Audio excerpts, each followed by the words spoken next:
नमस्कार।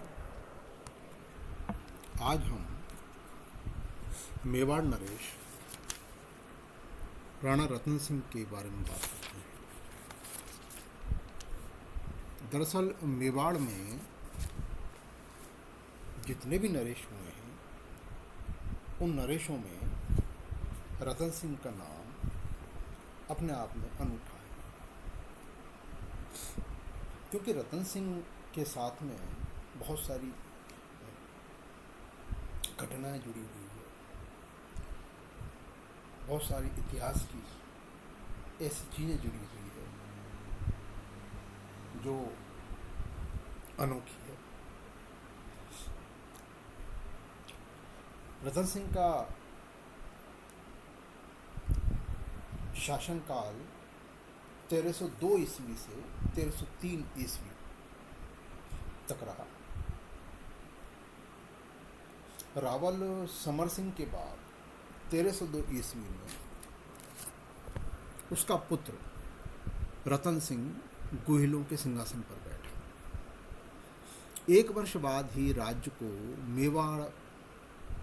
को दिल्ली के सुल्तान अलाउद्दीन खिलजी के आक्रमण का सामना करना पड़ा। अलाउद्दीन मेवाड़ की स्वतंत्रता को खत्म करना चाहता था और इसी कारण से उसने मेवाड़ पर आक्रमण किया।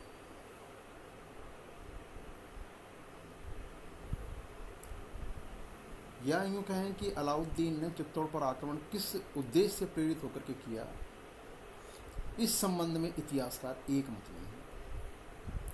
अलाउद्दीन खिलजी घोर साम्राज्यवादी था।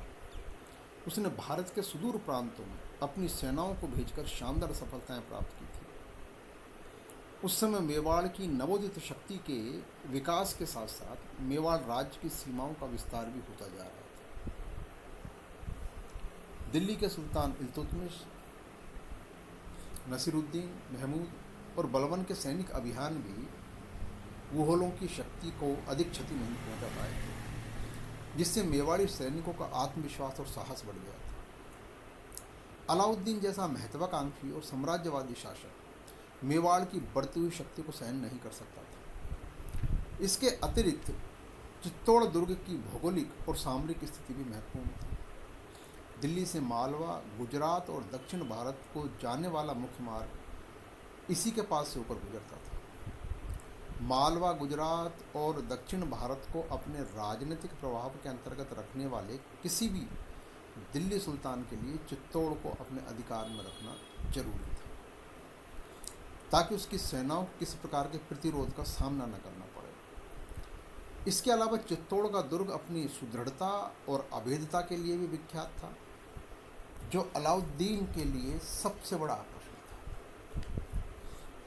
कुछ इतिहासकारों के अनुसार सुल्तान अलाउद्दीन चित्तौड़ के शासक रतन सिंह की विख्यात सुंदर पत्नी पद्मिनी को प्राप्त करने की लालसा रखता था और उसे प्राप्त करने के लिए ही उसने चित्तौड़ पर आक्रमण किया।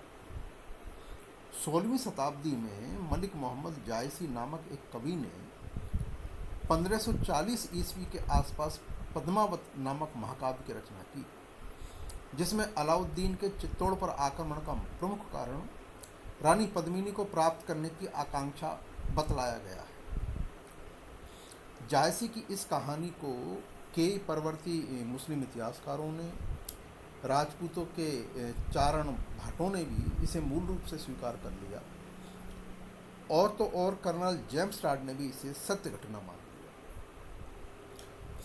किंतु बहुत सारे इतिहासकार जैसे डॉक्टर ओझा, डॉक्टर के.एस. लाल और भी अन्य इतिहासकार जायसी की पद्मिनी कथा को स्वीकार नहीं करते और उसे अविश्वसनीय मानते हैं। उनके अनुसार पद्मावत में बहुत सी बातें कथा को रोचक बनाने के लिए कल्पित खड़ी की गई है। जायसी की कथा को अविश्वसनीय मानने के अनेक ठोस कारणों का उल्लेख किया गया है। उन्होंने प्रमुख कारण तो बताया कि जायसी ने अलाउद्दीन की मृत्यु के 224 वर्ष बाद पद्मावत लिखा और इसके पूर्व किसी भी फारसी अथवा राजस्थानी वृत्तांतकार ने पद्मिनी के संबंध में कुछ नहीं लिखा। अमीर खुसरो तो स्वयं इस अभियान में सुल्तान के साथ था उसने भी ऐसी किसी घटना का उल्लेख नहीं किया है। जायसी की इस कथा ने, जिसमें प्रेम, क्रीड़ा, साहस और विषाद सुंदरता से संजोए गए हैं, शीघ्र ही जनसाधारण के मस्तिष्क में स्थान कर लिया और यहाँ वहाँ हर जगह पद्मिनी की कथा कही और दोहराई जाने लगी। फारसी इतिहासकारों ने कल्पना और वास्तविकता के बीच कोई भेद करने की अधिक चिंता नहीं की और इसे सच्चा इतिहास मान लिया। किंतु किंतु वास्तव में पद्मिनी की कथा एक कथा है और इतिहासकारों का एक वर्ग इसको इतिहास नहीं मानता। खैर, तो रणथंबोर की विजय के बाद सुल्तान अलाउद्दीन ने एक विशाल सेना के साथ चित्तौड़ पर आक्रमण करने के लिए चल पड़ा। अमीर खुसरो के द्वारा हमें इस आक्रमण से संबंधित कुछ महत्वपूर्ण तथ्यों की जानकारी मिलती है। वह लिखता है कि सुल्तान ने 28 जनवरी 1303 ईस्वी को ससैन्य दिल्ली से प्रस्थान किया तथा चित्तौड़ के समीप पहुंचने पर गंभीरी और बेड़च नदी के मध्य शाही शिविर स्थापित करने का आदेश दिया। अलाउद्दीन ने अपनी सेना को 2 भागों में विभाजित किया और दोनों दिशाओं से दुर्ग को घेरने का काम शुरू किया। सुल्तान ने स्वयं अपना शिविर चित्तौड़ी नामक टेकरी पर लगाया, जहां से वे घेराबंदी के कार्य का निरीक्षण करता था। सुल्तान की सेना ने दुर्ग पर भीषण आक्रमण कर दिया। राणा रतन सिंह ने अपने सरदारों और सैनिकों के साथ शाही सेना को मुंहतोड़ जवाब दिया। यद्यपि सुल्तान ने किले की दीवारों पर प्रक्षेपास्त्र फेंकने वाले यंत्रों से भारी पत्थर फेंकवाए, फिर भी किले को किसी प्रकार का नुकसान नहीं पहुंचा। चित्तौड़ दुर्ग का घेरा लंबे समय तक चलता रहा, लेकिन जब राजपूतों को चारों ओर सर्वनाश के चिन्ह दिखाई देने लगे और शत्रुओं से बचने तथा दुर्ग की रक्षा की कोई आशा नहीं रही, तब उन्होंने अपनी स्त्रियों का सतीत्व बचाने के लिए जोहर रचाया और राजपूती परंपरा का पालन करते हुए राजपूत महिलाओं और बच्चों को धधकती हुई अग्नि में अर्पण कर दिया। इसके बाद राजपूतों ने केसरिया बाना पहनकर किले के फाटक खोल दिए और मुस्लिम सेना पर टूट पड़े तथा लड़ते लड़ते वीर गति को प्राप्त हुए। 25 अगस्त 1303 ईस्वी को शाही सेना ने दुर्ग पर अधिकार कर लिया और दूसरे दिन क्रुद्ध सुल्तान ने चित्तौड़ की आम जनता का कत्लेआम का आदेश दिया। ऐसा अनुमान है कि लगभग 30,000 निर्दोष तथा असहाय लोगों को एक ही दिन में मौत के घाट उतार दिया गया। उसके साथ ही दुर्ग के भव्य मंदिरों तथा भवनों को भी नष्ट कर दिया गया। मुस्लिम सैनिकों ने भी जी भरकर लूट खसोट की।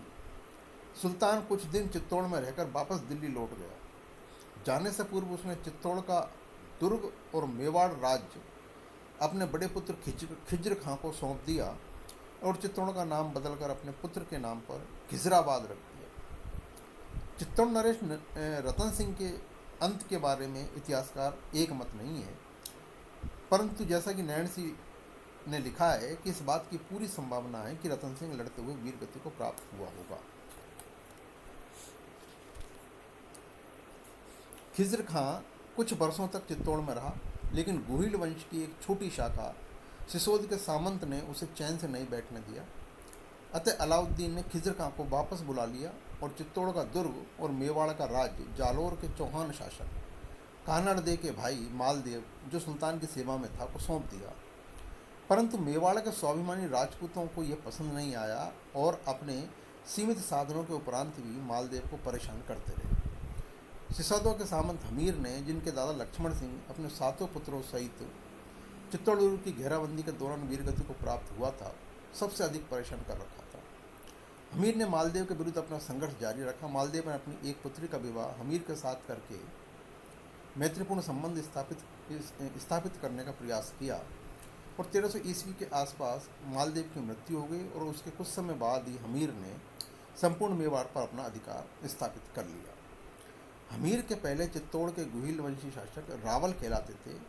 हमीर के समय वे राणा तथा महाराणा कहलाने लगे। क्योंकि हमीर सिसोदा का सामंत था, अतः अब मेवाड़ का राजवंश सिसोदिया राजवंश के नाम से प्रसिद्ध हुआ।